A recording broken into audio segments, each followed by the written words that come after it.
America, Canada और Russia में उनके देश के झंडे हर जगह, जैसे कि रोड्स पर, कैफेज पर, रेस्टोरेंट्स पर मौजूद रहते हैं, जिससे लोगों के दिल में देश के लिए एक खास जगह बनी रहती है। लेकिन भारत में ऐसा नहीं होता। इसके पीछे का कारण क्या है, क्या आप जानते हैं? चलिए आज मैं आपको बताता हूँ। इसके पीछे का कारण है इंडियन कॉन्स्टिट्यूशन में इंडियन फ्लैग कोड का होना। इनफैक्ट वो क्लोज जो ये कहता है कि इंडियन नेशनल फ्लैग सनराइज से सनसेट तक ही होस्ट किया जा सकता है, जो बहुत ही मुश्किल कर देता था इतने तादाद में रोज सुबह झंडों को फहराना और सूरज ढलते ही उन्हें उतार के रखना।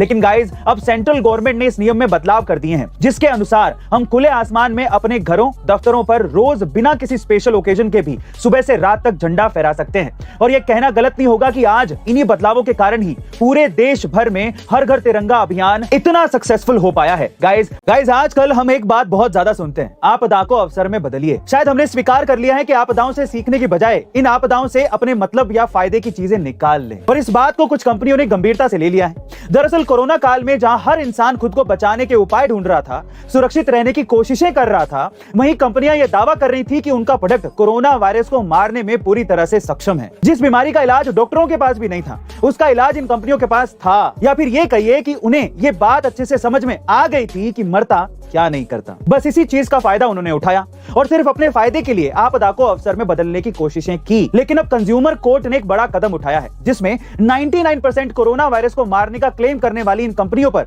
भारी जुर्माना लगाया गया है। वैसे गाइस आपके हिसाब से इन कंपनियों का सिर्फ अपने फायदे या मतलब के लिए आपदा को अवसर में बदलने का ये कारनामा कहां तक जायज है? कमेंट सेक्शन में जरूर लिखिएगा। गाइस दिन में पढ़ते वक्त, काम करते वक्त या फिर ऑफिस में बैठे बैठे नींद आना बहुत ही आम बात है, और ये नींद न सिर्फ हमारे काम को अफेक्ट करती है बल्कि लोगों के बीच में हमारी इमेज भी खराब करती है, जिससे लोग हमें आलसी और कामचोर समझने लगते हैं। लेकिन कुछ सिंपल से उपाय करके आप दिन में काम के वक्त आने वाली नींद से छुटकारा पा सकते हैं। जी हाँ गाइस, आप ठीक सुन रहे हैं। और सबसे अच्छी बात यह है कि हम वर्किंग प्लेस पर बैठे बैठे भी इन तीनों सिंपल स्टेप्स को अपनाकर इंस्टेंट एनर्जेटिक फील कर सकते हैं। पहला, कान को नीचे से पकड़ के रोटेट करिए, यानी कि गोल गोल घुमाइए। दूसरा, कान के पीछे की हड्डियों को उंगली की मदद से प्रेस करते हुए गहरी सांस लीजिए। और तीसरा, अपनी उंगली की मदद से नाक के निचले हिस्से को प्रेस करिए। गाइस अब अगर आपको अगली बार नींद आए तो उबासी की जगह पर इन तीनों स्टेप्स को फॉलो करना मत।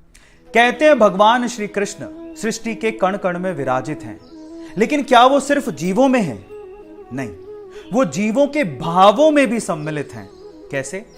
श्रीमद् भागवत गीता के अध्याय 10 के 38वें श्लोक में स्वयं भगवान कृष्ण पार्थ से ये कहते हैं, दंडो दम्यतामस्मि नीतिरस्मि जिगिष्टाम मौनम चेवास्मि गुवानाम ज्ञानम ज्ञानवतामहम। अर्थात हे पार्थ, पापों को दमन करने वाले समस्त साधनों में मैं दंड हूं, जगत को जीतने वालों में मैं नीति हूं, रहस्यों में मैं मौन हूं और बुद्धिमानों में मैं ज्ञान हूं। मैं ही कृष्ण हूं। जय श्री कृष्ण। गाइस आमतौर पर जेल में रहकर कैदी सिर्फ अपनी सजा के दिन गिनते हैं और इंतजार करते हैं कि कब उन्हें जेल से रिहाई मिलेगी। लेकिन नवादा जेल में कैदी ऐसा है जिसने जेल में बंद रहकर अपना भविष्य तलाश लिया है। जी हाँ गाइस, सूरज कुमार नाम के शख्स ने जेल में रहकर IIT जैम की परीक्षा क्वालिफाई कर ली है, और इतना ही नहीं, उसने अच्छे मार्क्स लाकर ऑल इंडिया 54 रैंक हासिल की है।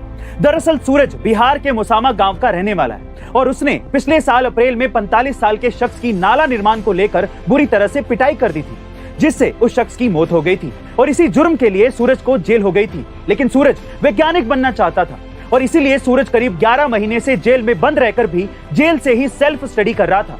बहरहाल सूरज ने पहले जो भी किया हो उसकी सजा वो काट रहा है, लेकिन अभी जो वो कर रहा है वो ऐसे कई दूसरे कैदियों के लिए प्रेरणा बन सकता है। आपका इसके बारे में क्या ख्याल है? कमेंट सेक्शन में जरूर लिखेगा और ऐसे अमेजिंग वीडियोस के लिए शेयर, सब्सक्राइब एंड लाइक। मिलते हैं अगली वीडियो में।